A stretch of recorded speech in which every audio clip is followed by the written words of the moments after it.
Have you ever found a really cool old photo or a book or a song and thought to yourself, hey, can I use this? Well, if you have, you are in exactly the right place. Today, we're going to untangle the super complex copyright rules for works made in the US between 1923 and 1977. Just picture it. You're working on a project and you find the perfect thing. A photo from the 50s, a book from the Great Depression, a song from the Summer of Love. Is it yours for the taking, or is it still locked down tight by copyright? Answering that question can feel like trying to navigate a tricky legal maze with a blindfold on. But don't you worry, we're here to give you the map. We're going to walk through the exact questions that will lead you straight to the answer. Let's do it. Okay, so first things first. We need to get a handle on the two basic states any creative work can be in. It's a pretty simple idea, but it has absolutely massive implications.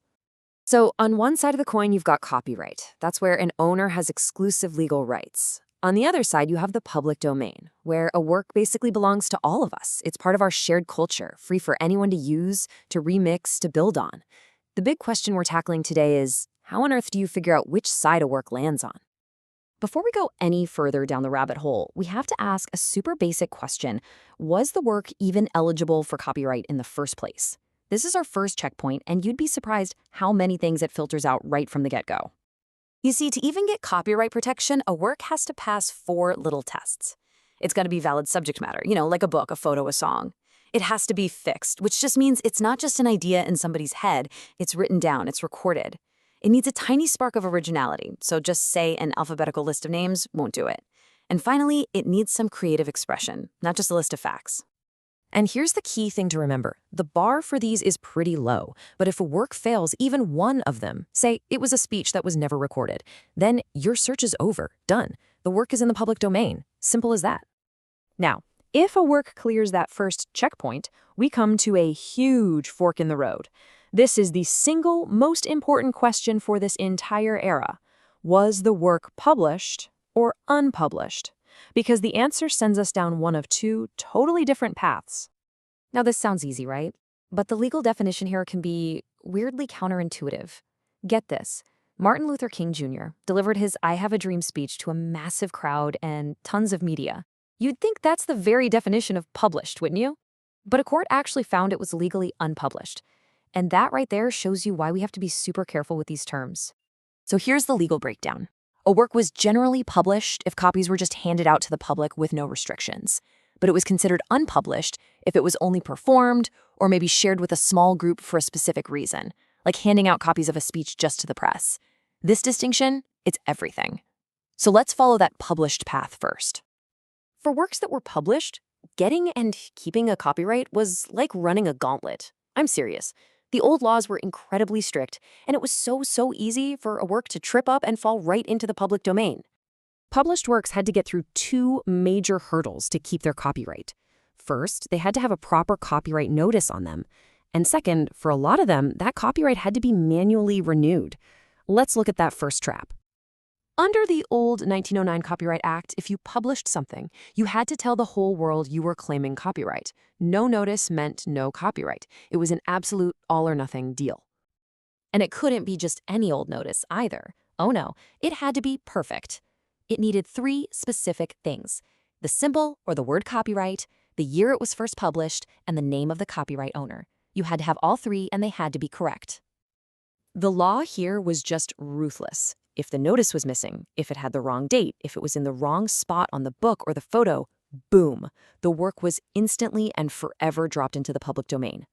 A ton of works from this era are public domains simply because of a tiny mistake right at this step. Okay, so let's say a work somehow survived that notice gauntlet. It's not safe yet, not by a long shot. For many, there was a second huge hurdle: renewal.